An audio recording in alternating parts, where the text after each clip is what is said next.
Hello, everyone. Welcome to Rob Reads Books. It's July now, so I thought now would be quite a good time to talk a little bit about the books that I read in June. It's been quite a busy month for me, actually. It's probably the most reading I've done all year, which has been quite nice. I'm genuinely quite a distracted person, so if anything kind of pops into my peripheral, that's it, I'm gone. A bit like a Labrador. So for me to be able to get through so many books this month is actually quite an achievement. If you're new to this channel, I love reading. I have read my whole life. It has been something that I've always done. I've always enjoyed, and it's always been something that I've kind of felt safe in. Everyone has their safe thing, and reading is very much my safe space. And so I hope you like what I've got to say, and if you like it enough, drop the video a like and subscribe, and come back for more. So I'll start with the first book I read. This one's niche, so don't run away. But the first book I read was 96 by Tony Adams. This story basically is a 30-year reflection for Tony Adams, who, for those of you who don't know, it was an Arsenal footballer and England captain. His 30-year journey following getting sober from his addictions. For me, this story is about nostalgia. It's memory lane, and it's reading the memoir of my footballing hero.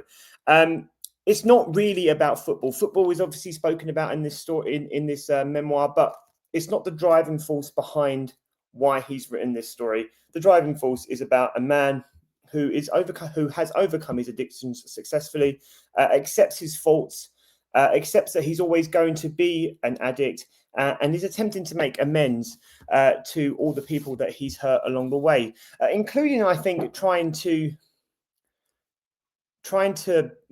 mend the relationship he has with himself as well. The book is a reminder that all people, whatever their achievements, are just people. They mess up, and it's about how they respond that defines who they become. And I think that was one of the real things that resonated with me in this memoir. Like I said, Tony Adams is a hero to me, and he's a footballing icon. And when you get to read memoirs like that, it shows you so much more than the person that you saw on the screen. And for me, I really kind of felt like I took a lot from reading that. The next one was Walk the Blue Fields by Claire Keegan. For those of you who have read Claire Keegan before, you know exactly where this is going. I return to Claire Keegan time and time again. This is not the first time I've read Claire Keegan. I've read Small Things Like These. I've read Foster. And I'm looking forward to reading All That Remains and Antarctica as well. But right now, Walk the Blue Fields. It's great. I love short fiction. I love how writers are able to say so much with so little. I think it's a craft in its own category. It's incredible stuff. And Claire Keegan does not disappoint. Her stories are about relationships, growing up, lost love, and facing the past. And in that respect, I'm pretty much her ideal, right? I'm her ideal reader. Everything that she writes about are the things that engage me as a reader. And the best way I think I can sum her up really is that the feelings her story remind me of are those moments you have in life when you realize that things are never going to be the same again. And you know what that feels like. There's a certain sense of despair that comes with life experience. And she hits you deep. And, I like looking back at my youth, and how things have changed me, and some of those moments still hurt, and you still have resentment, or you still have hope that something might be different. And that's, for me, that's what Claire Keegan does when she writes. And so I would definitely recommend Walk the Blue Fields. The standout stories in this collection for me are Walk the Blue Fields itself, which is about moving on from your first love. The Forester's Daughter, which is about father-daughter relationships that should be better. And Night of the Quickened Tree, a story of betrayal and regret. And, they're all of them. There isn't one bad story in this collection. I had to choose three I thought that stood out, and they were the three that stood out specifically. for me. All right, so that is Walk the Blue Fields by Claire Keegan. Let me just move these closer so I can have them to hand in a second. The next one was Wild Houses by Colin Barrett. I'd never read Colin Barrett before. He has a couple of short story collections, but this is the first time I came across him. And I'll be honest, this was a fun novel, and I don't say fun to kind of diminish its quality. I just thought the story was fun. It was quite a straightforward story. One of the lead character, Dole, his older brother, is caught up with the local drug lord. This results in in him getting kidnapped. So Dole starts the story kidnapped, and what follows involves Nikki, who is Dole's girlfriend, and a reclusive Dev, who probably has some issues going on. His mother's not long died. This is all information available at the beginning of the novel. But his house becomes the place that Dole is held. And, you know, that is pretty much the story of the novel, right? But that makes it sound so much simpler than it actually is, right? This story was longlisted for the Booker Prize. And I think the reason why it is longlisted for, or it was longlisted for the Booker Prize, is that it leaves a lasting impression of the struggles of being a child from a rough area.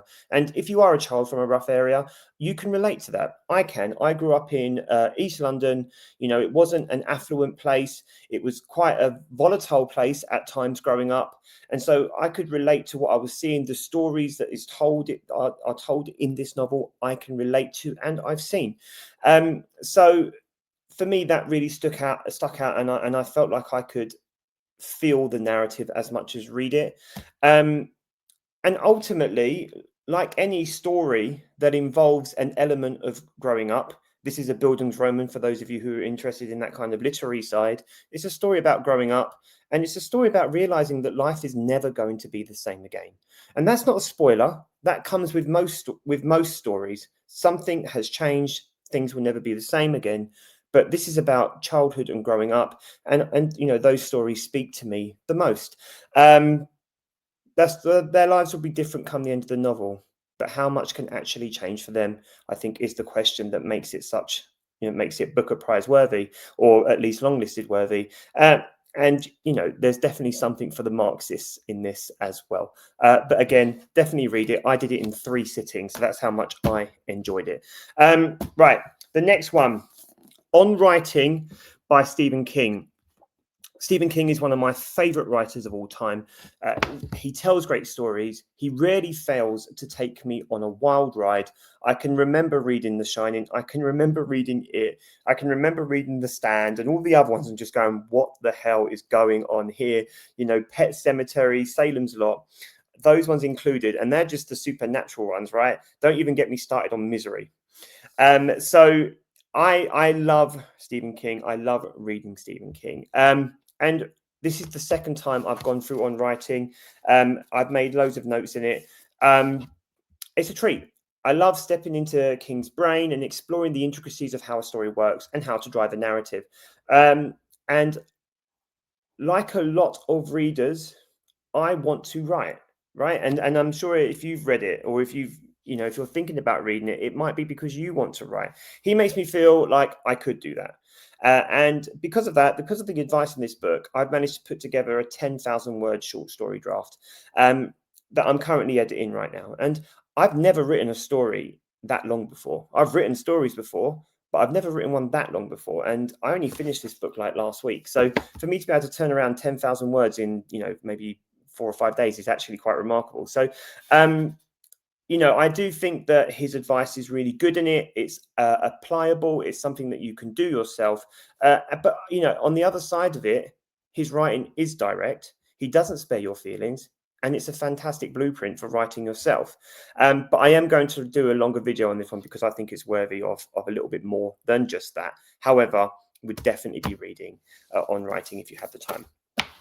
And then the final one is What We Can Know by Ian McEwan. This is Ian McEwan's most recent novel. It came out, I think this is the most recent one here, actually. This came out in I think September 2025. And you know what you're getting into when you read McEwan, right? It's literary, it's self-aware, it's social observations, and it's tinged with that dose of middle-class liberalism. That's not a criticism, it's just what I take from reading Ian McEwan. However, I really enjoyed this book, and the reason why I picked this one up was whenever I see a writer I enjoy reading try their hand at dystopian or apocalyptic fiction, I'm there. I did the same with Cormac McCarthy when he wrote The Road, and I did the same with Ali Smith when she wrote Glyph, both versions. So seeing What We Can Know and seeing Ian McEwan kind of dip into that world was something I was very interested and excited to see. The story is split into two narratives. I won't tell you who narrates the second half because that would be a spoiler, but it's set 100 years into the future after some sort of cataclysm has reshaped the world. And Tom Metcalf is searching for a missing poem that hasn't been heard since it was read at a party in 2014. It was great. Like it was really good. And you know, it's a journey through time. And then for the characters, it's about their roles in the world. But the wider question it's asking, as are a lot of these types of books, is asking us what our roles in the world are. And it's not just about the characters, it's about us as people, it's about us as humans interacting in the world. It talks a lot about climate change. And, you know, look, there's an element where it's talking about the relationships that shape us, and what we can know is maybe all that we can know and not everything that we can know. And I know that's quite wordy, but I kind of felt like that's what I was taking from the novel. The things that we feel about other people are only what they have shown us. And I love the way that this novel kind of peels away the layers to that and makes it so much more. Life is about gaps, and this book gives us gaps. It's frustrating and true. And it's a reflection of life itself, I think. So what we can know by Ian McEwan. If I was going to put these books in order, I think I would go with Stephen King's On Writing first. I thought that was the best of the books I read this month. Then I would be going with What We Can Know, followed by Walk the Blue Fields, followed by Wild Houses, followed by Tony Adams' memoir 96, just because that's a little bit niche. Not all of you are going to be football fans, and I'm not saying soccer. All right, so they are the 5 books that I read last month. In terms of this month, I've started off with Ali Smith, Summer. So I'm currently reading Summer, very fittingly because it is summer right now.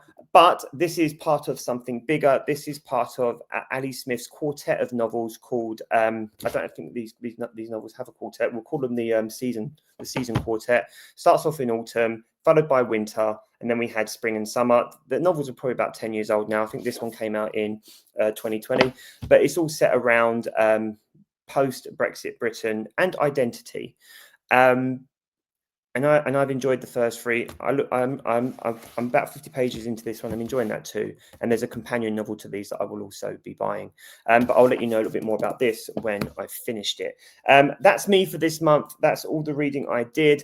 If you're still here, thank you for watching. Don't forget to like and subscribe. Help me to grow the channel. And I'll see you next time.